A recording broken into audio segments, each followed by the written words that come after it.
नमस्कार दोस्तों, मैं सुनील चौधरी अपने मोटिवेशनल और educational YouTube channel NAS success point में आप सबका स्वागत करता हूं।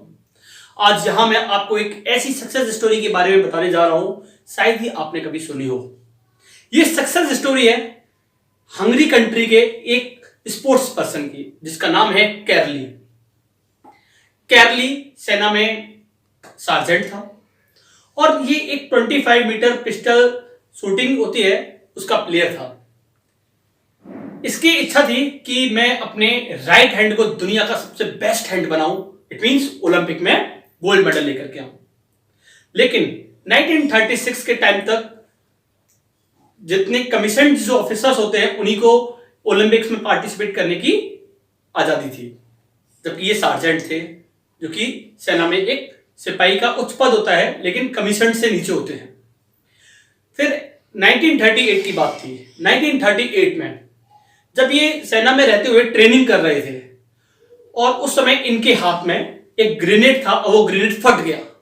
ग्रेनेड फटने की वजह से इनका हाथ पूरा घायल हो गया, चोटिल हो गया। अब तो बड़ी विषम परिस्थिति हो गई इनके सामने, क्योंकि जिस हाथ से ये कोशिश कर रहे थे पिछले कई सालों से उसको बेस्ट शूटर बनाने के लिए उस हैंड को, अब तो वो उनका सपना चकनाचूर हो गया।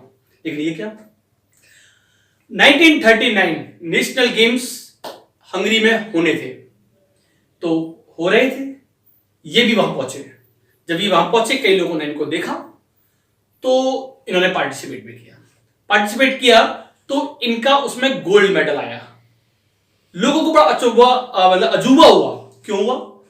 क्योंकि ये वो व्यक्ति था जिसका हाथ रहा ही नहीं था, ये इसने गोल्ड मेडल कैसे ले लिया भाई? क्यों नहीं ले सकता था? इसने उस पर कंसंट्रेट किया जो उसके पास था, और उसके पास क्या था? उसका लेफ्ट हैंड, ना कि राइट हैंड। तो दोस्तों, आप लोगों को भी उस पर कंसंट्रेट करना चाहिए जो आपके पास है, जैसा कि उसके पास भी उसका लेफ्ट हैंड था। अब कहानी यहीं खत्म नहीं होती सक्सेस की। 1940 बर्लिन में ओलंपिक होने थे और इसकी पूरी तैयारी थी। किसकी? कैरली की। लेकिन ये क्या, 1939 में वर्ल्ड में एक वॉर छिड़ा जिसे बोलते हैं सेकेंड वर्ल्ड वॉर, और 1940 के ओलंपिक कैंसिल हो गए। बड़ा ही ऐसा रोने वाला क्षण था उसकी जिंदगी में कि बेचारा क्या करे। कोई बात नहीं, फिर भी वो लगा रहा।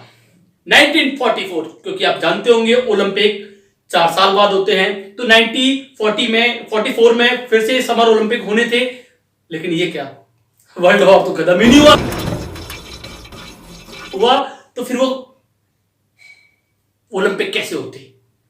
इस बार भी उसका सपना चकनाचूर हो गया।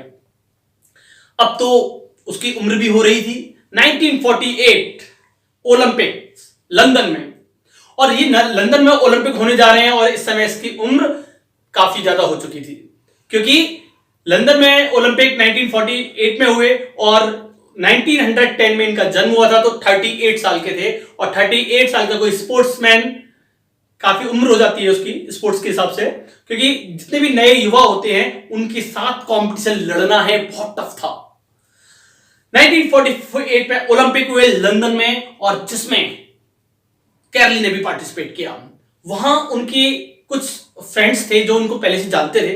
उन्हीं में से एक था वैलेंटिन ने जब उनको देखा तो उसको अच्छा लगा कि वो रिकवर होने के बाद आया है, लेकिन उसको ये नहीं पता था कि वो भी ओलंपिक में पार्टिसिपेट करने आया है।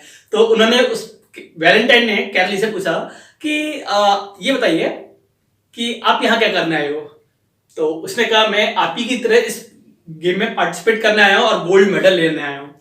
वो थोड़ा हंसा क्योंकि उसको यकीन नहीं हो रहा था। लेकिन जब ओलंपिक स्टार्ट हुआ और उसका उस 25 मीटर पिस्टल शूटिंग में गोल्ड मेडल आया, तो सबको बड़ा अचंभा हुआ। तो सोचिए, ये वही व्यक्ति है जिसका हाथ था ही नहीं सीधा हाथ। लेकिन अभी भी कहानी यहां खत्म नहीं होती दोस्तों।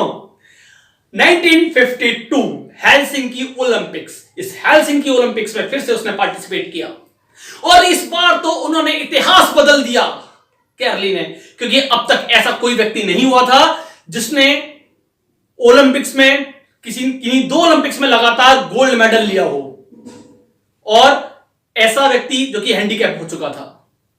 सोचिए, 1952 हेलसिंकी ओलंपिक, अगेन फिर से 25 मीटर पिस्टल शूटिंग, फिर से गोल्ड मेडल दोस्तों। सोचिए, क्या इस व्यक्ति ने हिम्मत हारी? नहीं हारी। और वैलेंटाइन ने तो यहां तक कहा था 1948 के ओलंपिक के खत्म होने के बाद, जो उनका गोल्ड मेडल आ गया, कि आप मुझे भी इस गेम को सिखाइए। सोचिए, तो ये वही व्यक्ति था जिसको पहले 1936 में ओलंपिक में पार्टिसिपेट नहीं करने दिया गया, 1940 में वर्ल्ड वॉर की वजह से, 1944 में वर्ल्ड वॉर की वजह से, और 1948 में नए युवाओं के साथ कॉम्पिटिशन लड़ते हुए गोल्ड मेडल, फिर 1952 में। तो दोस्तों, ये एक बहुत बड़ी सक्सेस स्टोरी कैरली की है। तो मुझे लगता है कि आप लोगों को भी कभी अपने जीवन में पीछे नहीं हटना चाहिए, चाहे कितनी भी विषम परिस्थिति हो, चाहे हम एक बार फेल हो जाए, 2 बार हो जाए, 3 बार हो जाए, लेकिन बढ़ते रहना चाहिए। और कई बार अगर हमने कोई सपना अपना बना लिया है, उसे पूरा करने के लिए पूरे मन से लग जाना चाहिए दोस्तों। कैरली की इस स्टोरी ने दुनिया को एक नया विजन दिया, एक नया आइडिया दिया, स्ट्रगल करने का एक जुनून दिया। तो दोस्तों, मेरी ये अगर वीडियो आपको अच्छी लगी तो आप इसको अपने दोस्तों के साथ शेयर करना ना भूलें, साथ में बेल आइकन जरूर प्रेस करिएगा। इस तरीके की वीडियो आपको आगे भी मिलती रहेंगी। मैं सुनील चौधरी फिर से आप लोगों का बहुत बहुत धन्यवाद करता हूं। Thanks for watching NAS success point.